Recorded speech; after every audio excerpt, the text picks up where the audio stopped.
ஆடி 1 தேங்காய் சுடும் நோம்பி.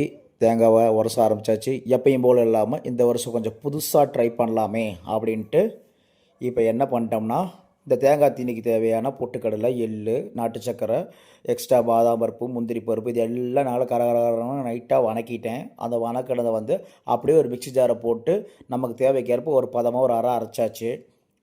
அரைச்சதுக்கப்புறம் இந்த தேங்காவை எப்பயும் போல் அந்த 3 கண்ணில் ஒரு கண்ணை எடுத்து தண்ணியெல்லாம் நீட்டாக வெளியே எடுத்துட்டேன். இதை வெளியெடுத்துக்கு சப்போர்ட் பண்ணுற சதுர்விசாவுக்கும் சதுர்வேதாவுக்கும் நன்றி. ஏன்னா வந்து கடைசி வரை நம்ம கூடயே இருந்து கொண்டுட்டாங்க. இப்போ நம்ம அரைச்ச வந்து அந்த பதமான அந்த மசாலா அதிகமாக அந்த மசாலா கிடையாது, தீனி ஐட்டம் எள் ஐட்டம்பாங்க, அதில் எல்லாம் ஒவ்வொரு ட்ரை பண்ணி போட்டுருக்கோம். இப்போ பார்த்தோன்னா எப்பயுமே அவ்வளோ டேரெக்டாக போடு ஊற வைப்போம். நான் என்ன பண்ணிட்டேன், கொஞ்சம் முன்னாடி ஊற வச்சு அதை வந்து அந்த தேங்காய்க்குள்ளே செலுத்துகிற அளவுக்கு பதமான ஊறல், ரொம்ப அதிகமாக ஊறாமல் லைட்டான ஊறல், மறுபடியும் தண்ணி ஊற்றி மறுபடியும் வந்து நான் அரைச்ச முந்திரி பருப்பு, பாதாம் பருப்பு, பொட்டுக்கடலை, எள் எல்லாம் மறுபடியும் நொட்டையும் போட்டோம். இப்போ இந்த குச்சி செடு தாங்க பெரிய வேலையாக போச்சு. ஆமாங்க, குச்சி கரெக்டாக மெஷர்மெண்ட் செட் ஆகல. அதை அறுத்து செதுக்கி மறுபடியும் சொருவி போடுறதுக்குள்ளேயே பாதி தேங்காய் வெடிக்கிற கண்டிஷன் ஆகி போச்சு. எப்படியோ ஒரு வழியாக அதை சொருவிட்டேன். ஏன்னா வந்து அது ஒரு பெரிய வேலை. ஏன்னா கொஞ்சம் சேர்த்தாலும் டப்புக்குன்னு தேங்காய் உடஞ்சிருது.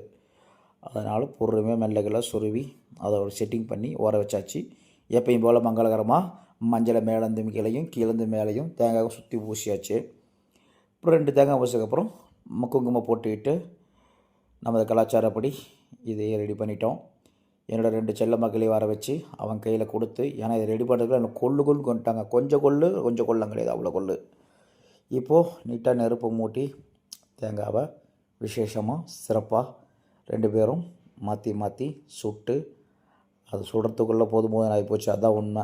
ஏன்னா புகை அடிக்குதுங்கிறாங்க, கண் எரியுதுங்கிறாங்க. இப்போ இந்த பிள்ளைங்களுக்கு என்ன நடக்குதுன்னே தெரிய மாட்டேங்குது. இதுதான் விஷயம் அப்படிங்கிறத எங்கள் மகளுக்கு சொல்லி கொடுத்து எப்படி ஒரு வழியாக சுட்டேன். சுட்டு டேஸ்ட்டு பார்க்கலான்னா ஆமாம், சாமிக்கு படைச்சிட்டோம். அதுக்கப்புறம் இப்போ உங்களுக்கு பார்க்கும்போதே தெரியும், உண்மையாலுமே இது வந்து நல்லா சூப்பராக வந்திருக்குது. அவ்வளோ டேஸ்ட்டு. நீங்கள் அடுத்த வருஷம் ட்ரை பண்ணி பாருங்கள், அவ்வளோ நல்லாயிருக்கும். நாங்களாம் சின்ன பசங்களாக இருக்கும்போது தேங்காய் சுடுற நோம்பி எங்களுக்கு பெரிய நோம்பி. காலையிலேருந்து சாயங்காலத்துக்கு உரைச்சி அவ்வளோ இன்ட்ரெஸ்ட்டாக வரணும். பிறகு பிள்ளைங்க சுத்தமாக இன்ட்ரெஸ்ட் இல்லாமல் இருக்கிறாங்க. நாம் விடக்கூடாது, நம்ம தலைமுறை வளர்த்தணும். நன்றி, வணக்கம். உங்கள் மண் கருப்பு.